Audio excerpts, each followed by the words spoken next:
السلام علیکم ورحمت الله وبرکاته. قدرمن اوریدونکو، زه ستاسو د ټولو ډیره شکریا ادا کوم چې زما په یوټیوب باندې کوم ویډیوګانې تاسو ته مخې ته راغلي دي او تاسو هغه کتلي دي. خصوصا په هغه کې یو څو ویډیوګانې د بونیر په هکله باندې دي. هلته کوم حالات تېر شوي په هغې مې 2 ویډیوګانې جوړې کړلې دي او بقایا لږې داسې مزاحیه ټایپ ویډیوګانې دي.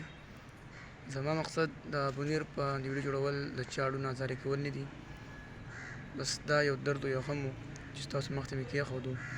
نو زه د دغې ویډیوګانو د کتو تاسو ته ټولو شکریا ادا کوم او ډېر زیات خوشحاله شوم چې تاسو زما دا ټوټه پوټه ویډیوګانې تاسو خوښې کړي او وکتې. نو زه ستاسو د ټولو شکریا ادا کوم. په هغه کې یو خاص یو ملګری چې هغه هم چینل سبسکرایب کړی دی په غټه ویډیو باندې، نو لهذا زه ستاسو د ټولو شکریا ادا کوم. ستاسو سپورټ ضرورت دی او ستاسو د مینې محبت ضرورت دی. باقاعده هر څه ستاسو دي، ستاسو د په مخ د موسکا راوستو دپاره او ستاسو خوشحالولو دپاره او د سره چې څومره معلومات موږ ته راځي انشاءالله هغه ستاسو مخ ته کېښودو دپاره به انشاءالله موږ خپل بھرپور کوشش کوو. نو زه ستاسو د ټولو شکریا ادا کوم. الله تاسو آباد او خوشحاله ساتي. وما علینا الا البلاغ.